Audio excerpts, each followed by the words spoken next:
Assalamualaikum warahmatullahi wabarakatuh. Bismillahirrahmanirrahim. Alhamdulillahi rabbil alamin. Wa bihi nasta'inu ala umurid dunya waddin. Wassalatu wassalamu ala ashrafil anbiya'i wal mursalin. Jazakallahu khairan. Sayyidina wa habibina wa syafi'ina wa qurrati a'yunina wa maulana Muhammadin wa ala alihi wa ashabihi wa dhurriyyatihi ajma'in, amma ba'd. Ashhadu an la ilaha illallah wa ashhadu anna Muhammadar Rasulullah wa ufawwidu amri ilallah. Innallaha basirum bil ibad. Hasbiyallahu la ilaha illa huwa alaihi tawakkaltu wa huwa rabbul arsyil azim. Qala Allah ta'ala fi kitabihil karim hikayatan an nabiyillahi Musa alaihi salam. Rabbi shrah li sadri wa yassir li amri wahlul 'uqdatam min lisani yafqahu qawli. Para alim, para asatid, para asatidah, para sepuh, para bini sepuh, para tokoh masyarakat, hadirin hadirat sekalian, hafizani wa hafizakumullah, bil khusus segenap pengurus Masjid Baitul Hakim, yang semoga pengurusnya dan jamaahnya, kayaknya pengurusnya baru ya. Siapa pengurus baru sekarang? Saya lihat di postingan nanti pengurusnya baru. Yes, saya doakan semoga pengurusnya dan jamaahnya semuanya saja semoga selalu dalam naungan rahmat, barokah, perlindungan serta bimbingan Allah Subhanahu wa ta'ala. Amin, Allahumma amin, insyaallah. Allahumma inna nas'aluka ilman nafi'ah wa rizqan tayyiban wa amalan mutaqabbalah wa fatahallahu alaina futuhal arifin. Allahumma inna na'udzubika min ilmin la yanfa' wa amalin la yurfa' wa qalbin la yakhsha' wa du'a ila yusma'. Allahumma ati anfusana taqwaha wa zakkiha anta khairu man zakkaha anta waliyuha wa maulaha. Amin, Allahumma amin, insyaallah. Allahumma sallimna ila Ramadan wa sallim lana Ramadan wa tasallamhu minna mutaqabbala. Amin, Allahumma amin, insyaallah. Yang utama tentu mari kita haturkan puja dan puji syukur kita ke hadirat Allah Subhanahu wa ta'ala dengan berucap alhamdulillahi rabbil alamin.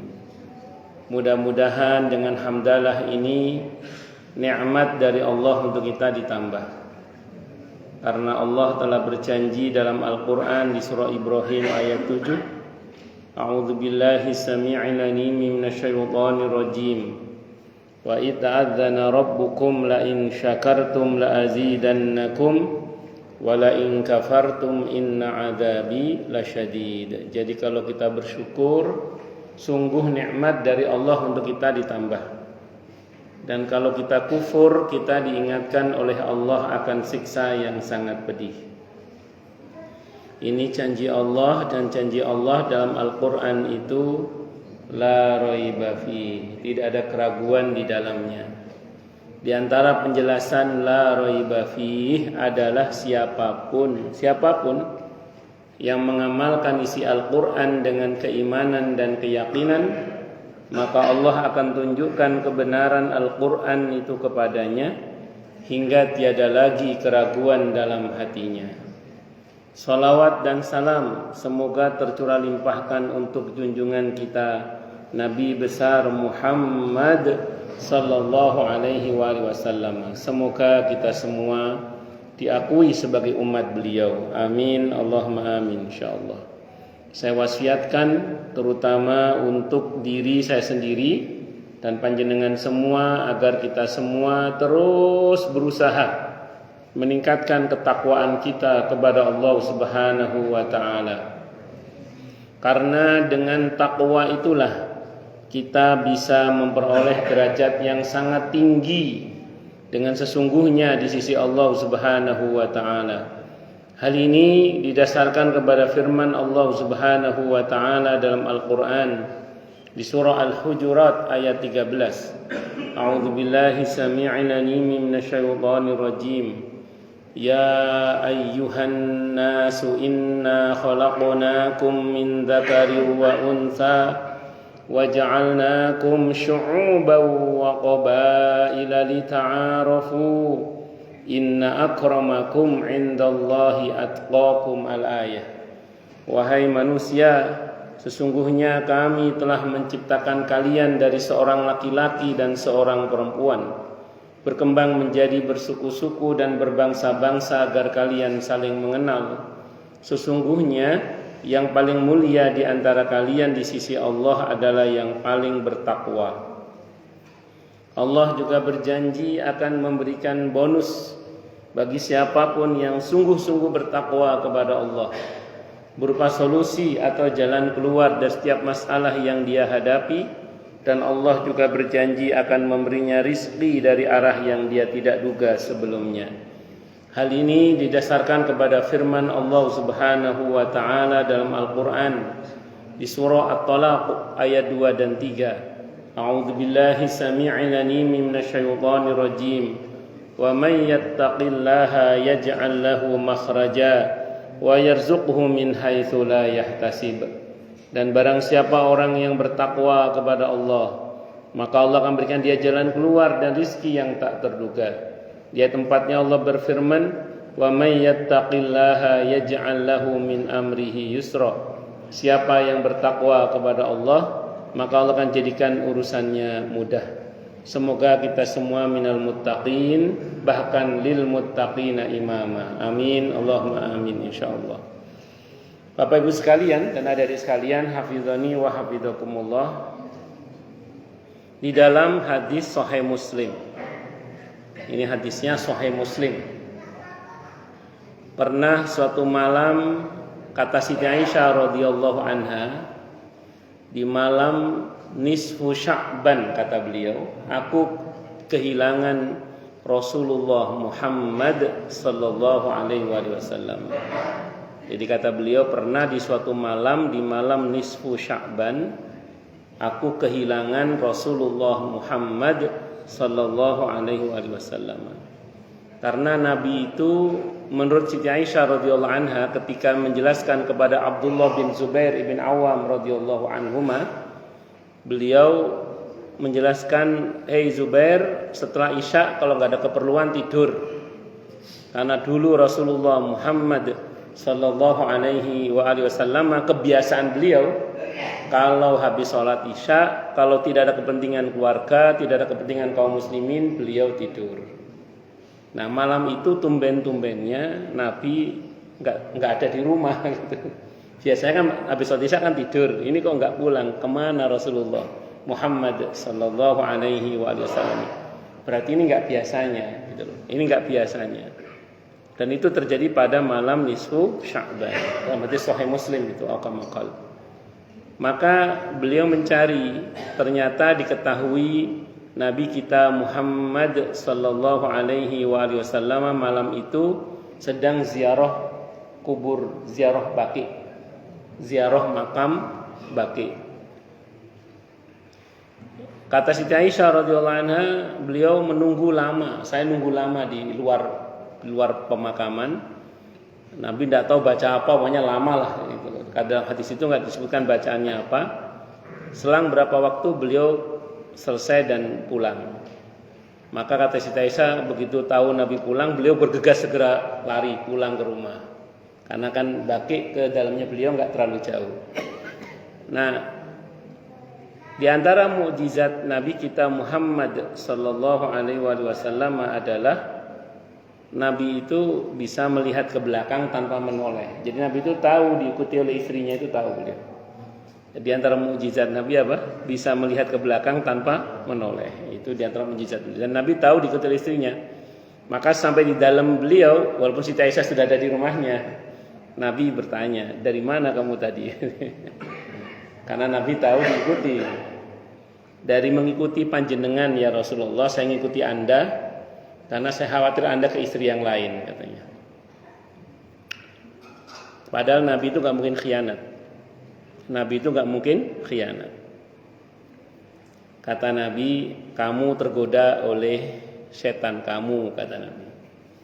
Kata Siti Aisyah, saya ada setannya ya Rasulullah. Semua orang, kata Nabi. Semua orang ada setannya, kata Nabi. Termasuk engkau ya Rasulullah, termasuk saya, kata Nabi. Hanya saja Allah merahmatiku, kata Nabi. Sehingga semua setan yang menggoda aku masuk Islam. Khusus itu untuk Muhammad Rasulullah SAW. Semua setan yang menggoda beliau dengan rahmat Allah masuk Islam. Yang goda Muhammad Rasulullah. Kalau yang goda Muhammad Jeffrey tetap kafir kayaknya. Jadi itu singkat kata singkat cerita, di mana letak pendalilan bahwa malam nisfu Sya'ban itu patut kita hidupkan dengan amalan yang tidak biasanya? Ya karena di malam itu biasanya Nabi istirahat kalau nggak ada keperluan dengan kaum muslimin atau tidak ada kepentingan keluarga. Tapi malam itu beliau mengisi dengan ziarah kubur. Ziarah kubur di malam nisfu Sya'ban. Bersyukurlah kepada Allah, para ulama tidak mengambil kesimpulan dalil bahwa malam nisfu Sya'ban itu amalannya khusus adalah ziarah kubur. Untungnya ulama tidak mengambil kesimpulan begitu. Para ulama hanya mengambil kesimpulan, sebagian para ulama maksud saya itu mengambil kesimpulan bahwa memang malam nisfu Sya'ban itu bukan malam biasa gitu aja. Jadi ini malam yang luar biasa. Sampai sekelas Imam Syafi'i rahimahullah dalam kitabnya beliau menyebutkan ada 5 malam yang kalau kita berdoa di malam-malam itu doanya mustajabah insyaallah. Ini bukan hadis ya, perkataan Imam Syafi'i. Yang pertama malam Idul Fitri, yang pertama malam Idul Adha, yang kedua malam Idul Fitri, yang ketiga malam Jumat, yang keempat malam 1 Rajab, dan yang kelima malam nisfu Sya'ban. Ini menurut Imam Syafi'i 5 malam ini adalah malam-malam yang mustajabah. Dan rupanya ini ada dasar hadis khususnya memang. Di samping hadis tadi Sahih Muslim, ada hadis yang lain riwayat Al-Jamaah. Al-Jamaah ini berarti sekelompok ahli hadis. Dan banyak ulama yang meriwayatkan hadis ini dari kalangan para sahabat hingga generasi para muhaddisin. Itu banyak yang meriwayatkan, dan kata para ulama hadisnya ini sahih dari semua jalur periwayatannya. Saya ulang, hadisnya ini kata para ulama ahli hadis sahih dari semua jalur periwayatannya. Redaksinya di antara, karena ini banyak ulama yang meriwayatkan, di antara redaksinya ini yang versi Ibnu Majah yang saya baca adalah innallaha la yattali'u fi lailatin nisfi min Sya'ban fayaghfiru li jam'i khalqihi illa li musyrikin aw musyahinin. Sesungguhnya Allah bertajalli atau Allah memperhatikan hamba-hambanya pada malam nisfu Sya'ban dan mengampuni seluruh makhluknya kecuali 2. Orang yang berbuat syirik dan orang yang berantem atau yang mengadu domba. Orang yang musyahin itu bisa orang yang berantem atau orang yang mengadu domba orang lain untuk berantem. Ini hati-hati. 2 ini di malam itu tidak diampuni oleh Allah. Saya ulang, hadisnya ini riwayat Al-Jamaah, sekelompok ahli hadis, dan hadisnya sahih dari semua jalur periwayatannya. Dan yang meriwayatkan banyak di kalangan para sahabat hingga generasi muhaddisin itu banyak yang meriwayatkan. Dan hadis ini saya ulang, kata para ulama sahih dari semua jalur periwayatannya. Nah, berarti gini, di mana letak istidlal pendalilannya itu? Begini. Allah memperhatikan hambanya setiap saat. Saya ulang, Allah memperhatikan hambanya setiap saat. kok ada malam tertentu disabdakan Allah memperhatikan hambanya, berarti itu perhatian secara khusus, bukan perhatian secara umum. Karena perhatian Allah kepada hambanya, kalau kita belajar ilmu akidah itu dibagi dua, ada perhatian secara umum, ada perhatian secara khusus. Nah, di malam nisfu Sya'ban itu Allah memperhatikan hambanya secara khusus. Buktinya Nabi menambahkan di malam itu Allah tidak hanya memperhatikan hambanya, tapi mengampuni seluruh hambanya kecuali dua itu. Berarti di malam itu Allah memperhatikan hambanya dengan ampunannya, di antaranya dengan ampunannya. Maka jangan sampai kita termasuk satu di antara dua orang itu di malam itu, terutama itu tuh, ini selamanya dilarang itu. Cuman saya terutama di malam itu jangan sampai ini. Pertama, jangan sampai berbuat syirik, karena musyrik tidak diampuni oleh Allah pada malam itu, dan untuk selamanya kita tentu tidak boleh berbuat syirik ya. Nah, kemudian yang kedua, orang yang berantem atau orang yang mengadu domba, ini musyahin namanya. Maka hati-hati, jangan sampai kita malam itu termasuk orang yang berantem. Kalau kita ada masalah dengan saudara, maafin aja deh, maafin. Kalau kita udah maafin tapi dia nggak mau diajak akur, Ustaz. Beda orang yang berantem dengan diberantemin itu beda. Kalau ada dua orang yang bertikai, kalau dua-duanya saling bertikai antara sesama muslim, Allah cabut rahmat dari keduanya. Tapi kalau yang satu nggak mau bertikai, satu diajak bertikai, yang satu nggak mau bertikai, yang satu ngeyel bertikai, yang dicabut hanya dari yang ngajak bertikai itu aja. Makanya kalau kita ada masalah dengan siapapun, saudara kita sesama muslim, dalam hati lapangkan dada untuk memaafkan. Bahwa ada sebagian kita yang mungkin kita udah berusaha damai, tapi tetap ya yang sana nggak mau diajak damai, ngajak berantem aja, udah ya sudahlah, itu urus. Kita nggak usah ladenin lah, supaya kita tidak termasuk dalam kategori yang tidak diampuni oleh Allah gara-gara berantem pada malam itu. Maka pada malam nisfu Sya'ban nanti, kalau istri mau ngajak berantem, besok saja ya, jangan sekarang. Kalau suami ngajak berantem gitu Bu ya, Mas besok aja Mas, jangan sekarang. Kan sayang kalau malam itu kemudian kita sibuk berantem, akhirnya tidak mendapat ampunan, na'udzubillahi min syarri dzalik. Makanya saya sering bilang ke jamaah begini, di malam itu kan ada beberapa amalan-amalan yang mungkin tidak semua orang sepakat, termasuk tidak semua kita sepakat. Itu di medsos kadang rame itu. Tanpa disadari berantem, bukan lagi berdebat secara elegan, tapi berantem di medsos itu. Saling menyerang antar kaum muslimin sendiri. Saya sering bilang di mana-mana, ngeri aja sih kalau kita malam itu sibuk dengan perbuatan itu, ngerinya kita masuk dalam kategori yang tidak diampuni oleh Allah Subhanahu wa taala. Makanya diwanti-wanti betul nggih malam itu nanti. Ini alhamdulillah satu Sya'bannya bareng antara yang ru'yah maupun yang hisab. Berarti bukan kemungkinan hisabnya dan ru'yah bareng, maka nisfu Sya'bannya bareng. Hari Senin malam Selasa. Selasa besok ini itu 15 Sya'ban.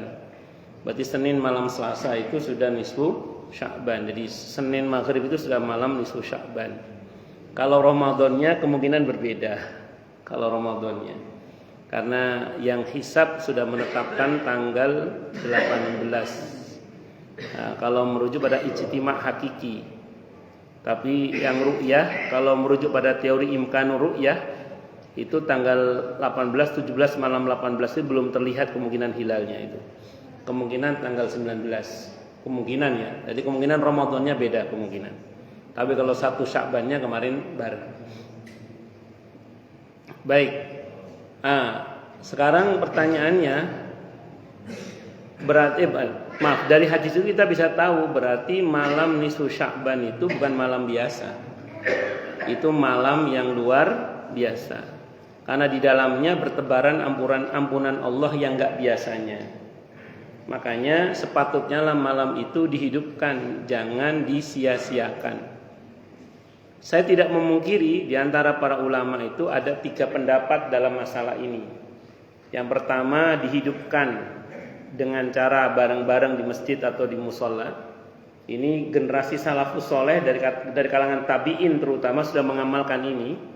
Terutama para tabi'in yang tinggal dan sebagian sahabat yang tinggal di daerah dekat Romawi, yaitu di bumi Syam, sekarang Palestina. Itu menghidupkan malam di Sya'ban itu di masjid-masjid, di musola untuk syiar.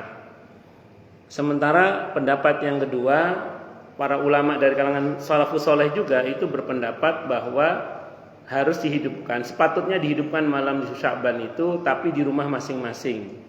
Ini ulama-ulama yang ada di Hijaz. Hijaz itu Mekah Madinah. Kebanyakan ulama Mekah Madinah dari kalangan salafus saleh terdahulu menghidupkan malam di Sya'ban itu di rumah masing-masing. Nah, kemudian ada pendapat yang ketiga yang mengatakan, ini kalangan salafus saleh juga mengatakan bahwa malam nisfu Sya'ban itu malam biasa aja, kayak biasanya aja, nggak usah dibeda-bedakan. Itu ada pendapat yang ketiga. Cuman yang ngomong kan ulama ya. Kalau yang ngomong ulama kan sebiasa-biasanya malamnya ulama kan biasanya tahajudnya kan nggak bolong. Semalam bisa khatmul Quran. Nah kalau kita nganggap biasa ya molor. Jadi tetap kalau saya lebih condong pada pendapat-pendapat yang mengatakan bahwa malam nisfu Sya'ban ini bukan malam biasa, ini malam yang luar biasa. Makanya hidupkan, terserah panjenengan. Monggo mau di masjid, mau di musola seperti para sahabat dan tabi'in yang tinggal di daerah Syam. Silakan, tidak ada masalah. Dan itu ada contohnya di kalangan salafus saleh. Atau mau ditiru-tiru yang para ulama di Hijaz, di Mekah Madinah yang tetap menghidupkan malam itu tapi di rumah masing-masing. Monggo silahkan. Yang penting jangan disia-siakan malam itu, jangan dilalui dengan kesia-siaan gitu maksud saya. Apalagi dengan berantem, apalagi sampai berbuat syirik. Itu hati-hati betul gitu. Karena sayang kalau malam itu kita tidak diampuni oleh Allah Subhanahu wa taala. Bahkan saking pentingnya malam nisfu Sya'ban itu, ada seorang sahabat Nabi namanya Abdullah ibn Abbas radhiyallahu anhuma. Abdullah bin Abbas radhiyallahu anhu ini ketika menafsirkan firman Allah dalam Al-Quran di surah Al-Qadar, nanti pernyataan saya bisa dicek dalam tafsir Ibnu Katsir ya, tafsir Ibnu Katsir tentang tafsir surah Al-Qadar itu. Ibnu Abbas ketika menafsirkan tanazzalul malaikatu warruhu fiha biidzni rabbihim min kulli amr itu, di mana malaikat yang dipimpin oleh komandannya yaitu malaikat Jibril, malaikat rahmat turun pada malam itu secara bertahap, secara bersaf-saf gitu ya, secara bersaf-saf atau bertahap turunnya untuk menata ulang takdir umat manusia. Lebih tepatnya takdir alam semesta ini, bahkan terutama umat manusia. Jadi takdir di Lauhul Mahfuz itu setahun sekali itu Allah adakan penataan ulang dalam skala besar-besaran itu di malam Qadar. Saya ulang ya. Takdir di Lauhul Mahfuz itu Allah melakukan penataan ulang dalam skala besar-besaran itu di malam Qadar itu. Apa kata Ibnu Abbas ketika menafsirkan ayat itu? Malam Qadar itu malam takdir yang ditetap malam Qadar itu malam eksekusi, maaf. Jadi siapa ditata bagaimana itu malam eksekusinya. Itu malam Qadar. Penetapan mana-mana takdir yang akan dieksekusi di malam Qadar itu penetapannya di malam nisfu Sya'ban. Jadi takdir mana-mana yang akan dieksekusi di malam Qadar itu penetapannya di malam nisfu Sya'ban. Itu bukan kata saya, itu kata Ibnu Abbas radhiyallahu anhu ketika menafsirkan tanazzalul malaikatu warruhu fiha biidzni rabbihim min kulli amr. Nah, malam Qadar kan kita tidak tahu mau dirahasiakan oleh Allah. Tapi malam nisfu Sya'ban kan kita tahu. Nah, maka baik-baiklah pada malam nisfu Sya'ban itu, karena pada malam itu aneka takdir yang akan dieksekusi di malam Qadar itu ditetapkan. Maka para ulama menjelaskan, ini penjelasan para ulama yang pernah saya baca ya. Ada orang yang takdirnya dia tahun itu meninggal, tapi karena negosiasinya berhasil di malam nisfu Sya'ban itu, Allah panjangkan umurnya sehingga dia tidak mati pada tahun itu. Ada orang yang di tahun itu tidak ada takdirnya dia punya rumah. Kata para ulama, bukan kata saya ini, penjelasan para ulama ketika menerangkan hal itu. Ada orang yang takdirnya di tahun itu dia tidak ada takdir punya rumah. Tapi karena dia negosiasinya di malam Sya'ban itu berhasil dengan izin Allah, maka di tahun itu dia punya rumah. Ada orang yang di tahun itu tidak ada catatan takdirnya dia punya jodoh. Tapi dengan izin Allah, karena negosiasinya berhasil dengan izin Allah, di tahun itu dia ditakdirkan punya jodoh. Sebaliknya ada orang yang gagal dalam negosiasinya karena menyia-nyiakan malam itu, yang sebenarnya ajalnya tidak tahun itu, tapi menjadi tahun itu juga ada, kata ulama itu gitu. Jadi macam-macam kejadian pada malam Sya'ban itu. Makanya jangan sia-siakan malam itu. Nah, pertanyaannya, dengan apa kita menghidupkan malam nisfu Sya'ban itu? Sependek yang saya baca, saya mungkin orangnya kurang baca, nanti yang lebih banyak baca mungkin monggo disampaikan. Sependek yang saya baca, yang sampai kepada kita ya, dalil yang sahih loh ya, atau yang hasan berkenaan dengan amalan khusus malam itu tidak ada. Kecuali tadi ziarah kubur, itu pun oleh ulama tidak disimpulkan sebagai amalan khusus. Itu tidak ada. Kalaupun ada beberapa riwayat, mungkin ada yang menyatakan lemah riwayatnya. Nah, maka kemudian kalau begini kan berarti kita bebas berarti kan? Nah, kalau berarti kan bebas monggo terserah. Saya menghidupkan dengan baca Yasin 3 kali Ustaz, monggo silakan. Tapi jangan dibilang dari Nabi kalau bukan dari Nabi. Ndak, saya ngikuti orang-orang dulu aja. Ini baca surah Yasin, kita baca surah Yasin, silakan aja. Baca 3 kali, biasanya minta ditetapkan iman dan Islam, panjang umur, husnul khotimah, terus rizki ya biasanya itu. Monggo silahkan, tidak ada masalah. Saya lagi pengen baca surah Al-Waqiah, monggo silahkan. Saya pengen banyak sholawat, silahkan. Saya pengen banyak sholat sunnah, silahkan. Saya pengen sedekah, silahkan. Saya pengen silaturahim, silahkan. Saya pengen taklim aja Ustaz, silahkan. Yang penting jangan lalui malam itu dengan kesia-siaan. Jadi jangan dianggap malam biasa gitu loh. Gitu. Jadi lakukan apa yang biasanya tidak kita lakukan di malam-malam biasanya. Malam itu kita lakukan dalam bentuk kebaikan-kebaikan yang Allah ridhoi. Monggo. Mau baca Al-Quran sebanyak-banyaknya, bersolawat sebanyak-banyaknya, beristighfar sebanyak-banyaknya, bersedekah, bersilaturahim, hadir di majelis ilmu. Monggo silahkan. Ini seperti ini bagian dari menghidupkan malam juga, karena kita kan majelis ilmu ini kan tidak kalah hebatnya dari berzikir, bahkan tidak kalah hebatnya dari sholat sunnah dan begitu seterusnya. Monggo terserah jenengan. Termasuk yang mau ziarah kubur juga silahkan malam itu, silahkan. Kalau yang mau ziarah kubur itu seperti itu, silahkan aja, semua terserah.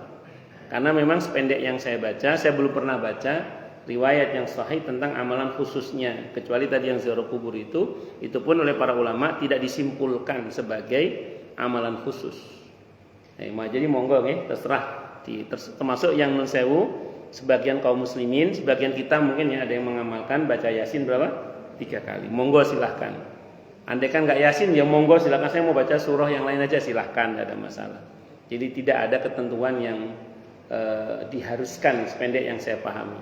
Monggo lah, yang penting jangan lalui malam itu dengan kesia-siaan, dan ingat jangan berbuat syirik dan jangan berantem. Walaupun di luar malam itu juga itu dilarang sih. Cuman maksud saya terutama di malam itu, itu seperti itu. Ini diantara riwayat atau hadis berkaitan dengan nisfu Sya'ban tadi itu. Ada juga hadis dari Abi Hurairah radhiyallahu an Abi Hurairah radhiyallahu anhu, anna Rasulullah, sungguhnya Rasulullah sallallahu alaihi wasallam maqala, beliau bersabda, idan tasafa Sya'banu fala tasumu ra'al khamsatu. Ini hadis riwayat ulama berlima, Ahmad, Abi Dawud, At-Tirmidzi, An-Nasai dan Ibnu Majah. Kata beliau, idan tasafa, apabila telah mencapai pertengahan apa Sya'banu, bulan Sya'ban, fala tasumu, maka kalian janganlah berpuasa. Nah ini karena ada jamaah yang nanya biasanya, Ustadz, apa betul kalau sudah lewat tanggal 15 Sya'ban berarti kita nggak boleh puasa sunnah lagi? Saya jawab, betul bagi yang tidak terbiasa puasa sunnah. Jadi yang tidak terbiasa puasa sunnah mentok puasa sunnah sampai tanggal 15 Sya'ban, sampai hari Selasa besok berarti. Tapi bagi yang terbiasa puasa sunnah, teruskan nggak apa-apa. Pengertian terbiasa ini sering, bukan berarti itu nggak pernah bolong, bukan. Orang bolong pasti ada bolongnya, apalagi yang masih menstruasi. Maksudnya sering, yang punya kebiasaan bisa diteruskan walaupun sudah lewat tanggal 15 Sya'ban. Nah, kecuali itu. Yang kedua, kecuali yang puasa qadha. Yang puasa qadha boleh terus walaupun sudah lewat tanggal 15 Sya'ban, tidak ada masalah. Jadi bagi yang terbiasa puasa sunnah boleh lanjut puasa sunnahnya.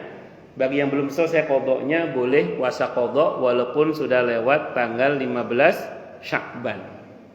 Nah, ini karena ada jamaah yang nanya kadang seperti itu. Dan memang di bulan Sya'ban itu Nabi paling banyak berpuasa. Dikatakan dalam sebuah hadis riwayat Bukhari dan Muslim dari Siti Aisyah radhiyallahu anha, Nabi bersabda, beliau berkata, lam yakunin nabiyyu sallallahu alaihi wa alihi wasallama yasumu syahran aktsara min sya'bana fa innahu kana yasumu sya'bana kullahu. Jadi tidak ada Nabi itu berpuasa sebulan, dalam satu bulan lebih banyak daripada bulan Sya'ban. Jadi Nabi itu paling banyak puasa sunnahnya di bulan apa? Sya'ban. Fa innahu kana yasumu sya'bana kullahu. Bahkan beliau hampir-hampir puasa sebulan penuh. Enggak sebulan penuh, hampir sebulan penuh beliau puasa di bulan Sya'ban. Nah, beliau pernah ditanya oleh sahabat Usamah ibn Zaid radhiyallahu anhuma. Nah, beliau pernah ditanya tentang alasan beliau kenapa kok puasa di bulan Sya'ban itu dalam bilangan yang sangat banyak sekali. Jadi kok sering puasa di bulan Sya'ban dalam jumlah yang sering, bahkan banyak, hampir sebulan bahkan. Maka Usama ibn Zaid radhiyallahu an dia mengatakan, aku bertanya, wahai Rasulullah, saya tidak melihat panjenengan berpuasa di suatu bulan seperti engkau berpuasa di bulan Sya'ban. Maka beliau, Nabi kita Muhammad sallallahu alaihi wasallam bersabda, apa kata beliau? Dzalika syahrun yaghfulun nasu anhu baina Rajaba wa Sya'bana wa huwa syahrun turfa'u fihi al-a'malu ila rabbil alamin fa uhibbu ay yurfa'a amali wa ana shaim, kata beliau. Itu bulan Sya'ban itu, kata beliau, bulan yang banyak orang mengabaikannya. Bulan itu antara Rajab dan Ramadan, dan dia adalah bulan di mana amal-amal itu dilaporkan kepada Allahu Rabbul Alamin. Jadi bulan Sya'ban ini dari tanggal 1 kemarin sampai nanti akhir Sya'ban itu hari di mana amal-amal dilaporkan dengan laporan tahunan. Makanya ada yang ngomong ini bulan tutup buku. Ya, saya nggak tahu istilahnya, tapi kalau dalam hadis istilahnya itu, yaitu laporan amal tahunan itu di bulan Sya'ban. Laporan amal itu ada harian, pagi dan petang. Itu pagi dan petang itu ada laporan harian sehari 2 kali. Ada malaikat yang bergantian tugas siang dan malam itu, subuh sama asar menjelang maghrib itu pergantian shiftnya. Nah, itu laporan harian itu. Ada laporan pekanan amal itu hari Kamis. Kalau laporan bulanan saya belum tahu dalilnya. Kalau laporan tahunan Sya'ban ini sebulan penuh. Ini laporan tahunan. Dan beliau bersabda, saya sangat senang sekali ketika amalku dilaporkan kepada Allah, aku dalam keadaan berpuasa. Sebagaimana alasan beliau kenapa berpuasa di hari Kamis, itu karena beliau bersabda, karena ini hari di mana amal dilaporkan dan aku senang sekali kalau pas amalku dilaporkan aku sedang berpuasa.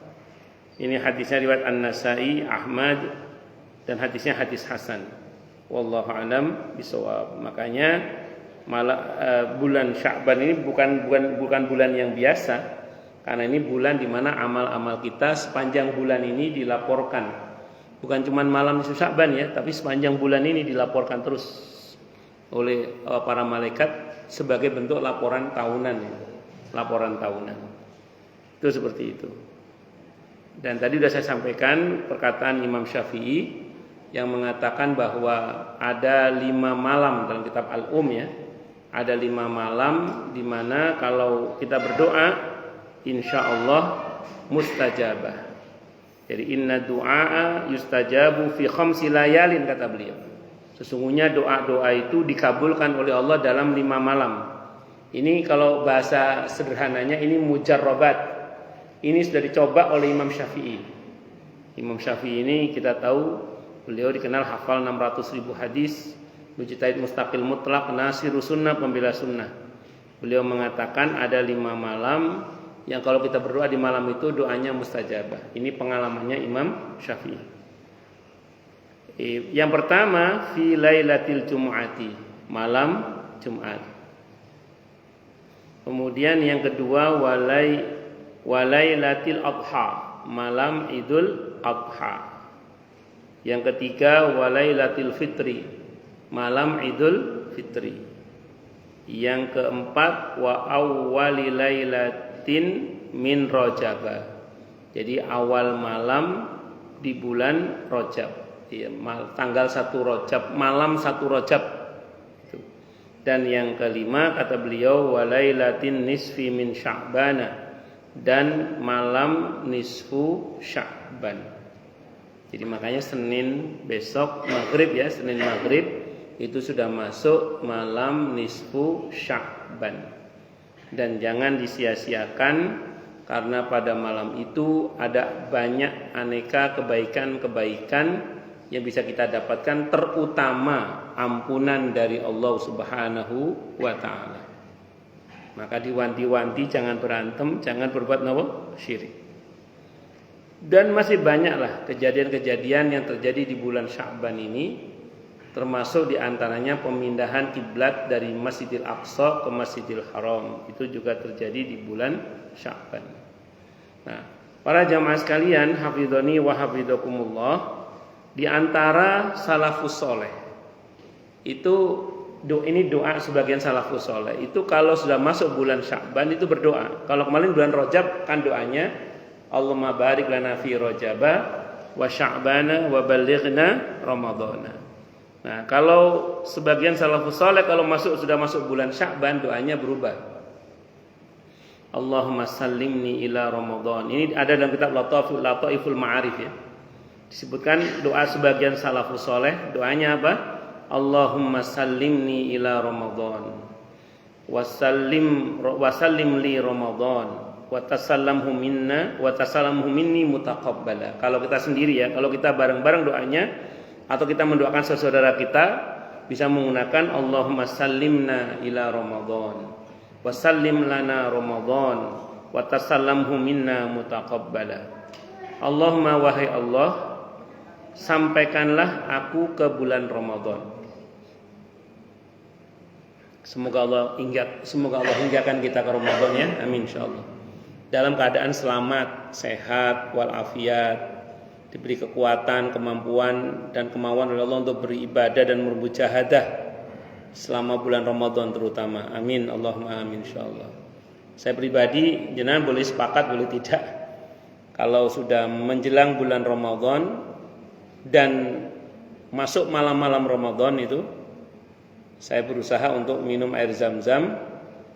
Di samping berdoa dengan doanya air zam-zam itu, dengan doa saat minum air zam-zam, Allahumma inni as'aluka ilman nafi'a wa rizqan wasi'an wa shifaan min kulli da' itu, saya tambahkan doa gini.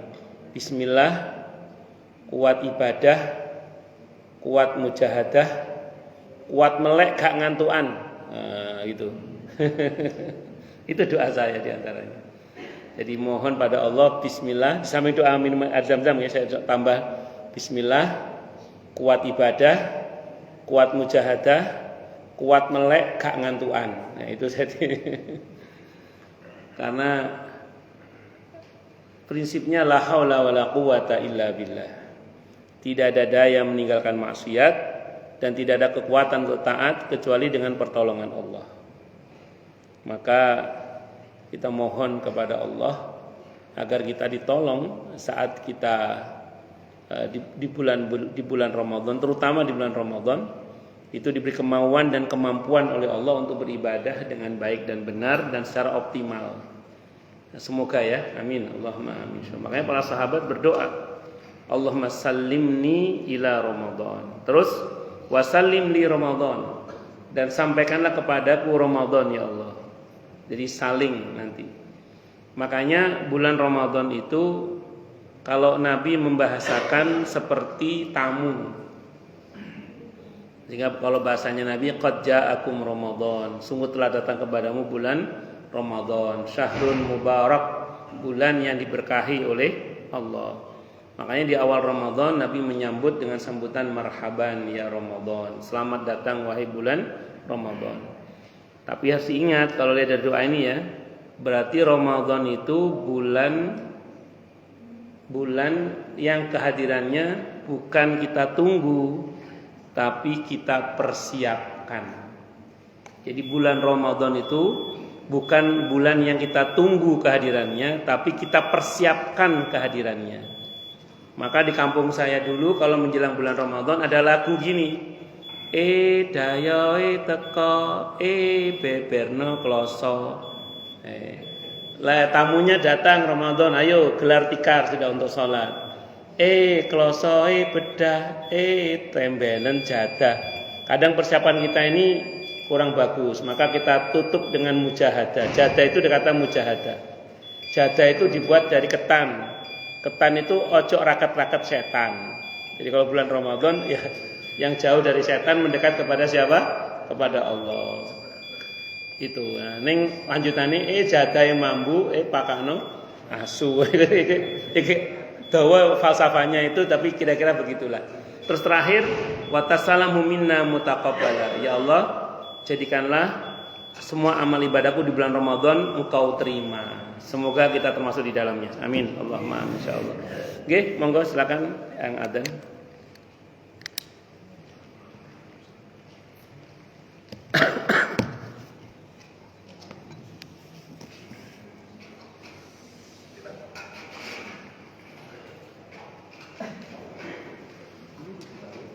Allahu Akbar, Allahu Akbar, Allahu Akbar,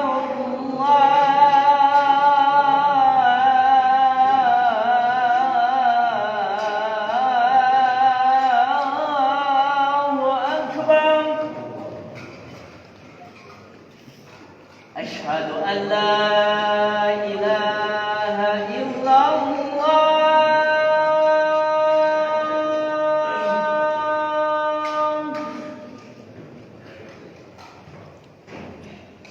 أشهد أن لا إله إلا الله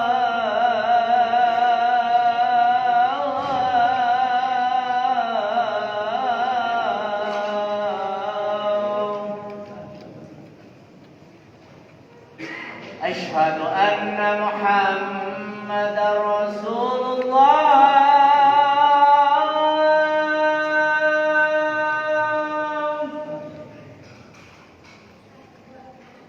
أشهد أن محمدا رسول الله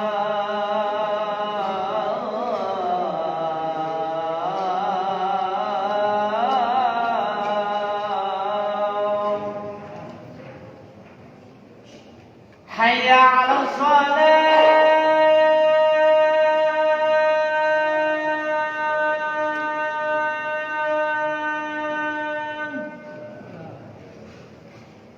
حي على الصلاة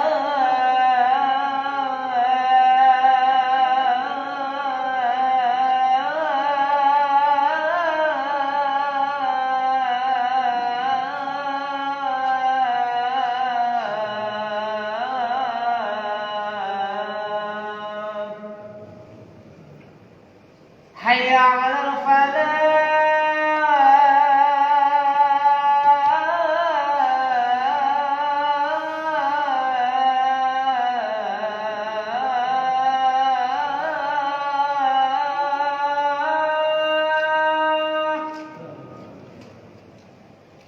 حي على الفلاح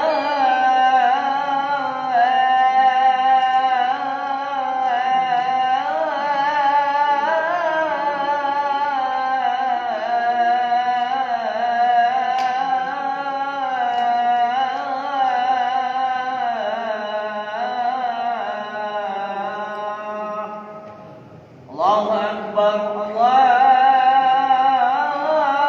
الله أكبر لا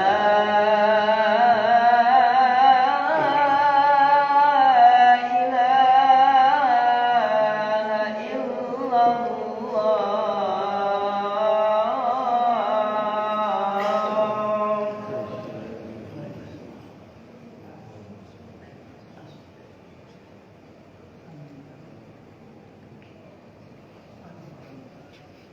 Ya, monggo silakan yang mau tanya, protes, marah boleh silakan.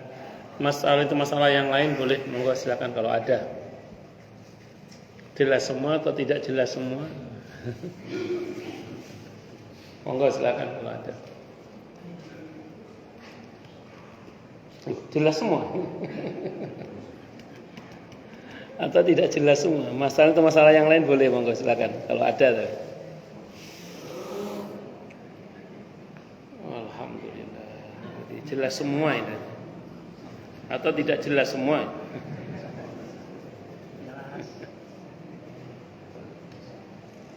Alhamdulillah. Ya, baik, kalau memang tidak ada, saya mau tegaskan sekali lagi ya, bahwa menjelang Ramadan ini jangan remehkan berdoa kepada Allah agar kita diberi kemauan dan kemampuan untuk beribadah kepada Allah dengan baik dan benar serta optimal dan diterima amal ibadah kita kepada Allah. Makanya dalam kitab Lataiful Ma'arif tadi dikatakan sebagian salafus saleh itu kalau udah menjelang Ramadan kayak gini ini berdoa dengan doa diantaranya Allahumma sallimni ila Ramadan wa sallim li Ramadan wa tasallamhu minni mutaqabbala. Ya Allah, sampaikanlah aku ke bulan Ramadan dengan selamat, dengan sehat. Ya Allah, sampaikanlah Ramadan kepadaku juga dengan selamat. Dan terimalah amal ibadahku selama bulan Ramadan. Itu diantaranya. Karena secara prinsip la haula wala quwata illa billah. Tidak ada daya meninggalkan maksiat dan tidak ada kekuatan untuk taat kecuali dengan pertolongan Allah Subhanahu wa taala. Dan satu pesan saya tadi juga dari beberapa riwayat yang sudah saya sampaikan adalah kita juga tidak meremehkan untuk menghidupkan malam nisfu Sya'ban. Saya kira ini yang bisa saya sampaikan. Semoga bermanfaat. Ada pertanyaan? Tidak ada. Baik, kalau tidak ada, kita tutup dengan hamdalah. Alhamdulillahirabbil alamin. Semoga kajian kita bisa bermanfaat, mubarakah fid dini wa dunya wal akhirah untuk kita, keluarga kita dan seluruh umat Islam semuanya. Dan mudah-mudahan kita semua dijadikan oleh Allah sebagai orang-orang yang sukses dunia akhirat, selamat dunia akhirat, bahagia dunia akhirat, dan dipermudah setiap urusan kita oleh Allah fi dini wa dunya wal akhirah. Semoga Allah limpahkan hidayah selalu untuk kita. Semoga Allah tingkatkan selalu hidayah untuk kita. Dan semoga Allah berikan hidayah untuk siapapun yang melihat kita. Subhanakallahumma bihamdika asyhadu an la ilaha illa anta astaghfiruka wa atubu ilaik. Sallallahu alaihi Muhammad wa ala alihi wa sahbihi wasallam. Saya mohon maaf. Assalamualaikum warahmatullahi wabarakatuh.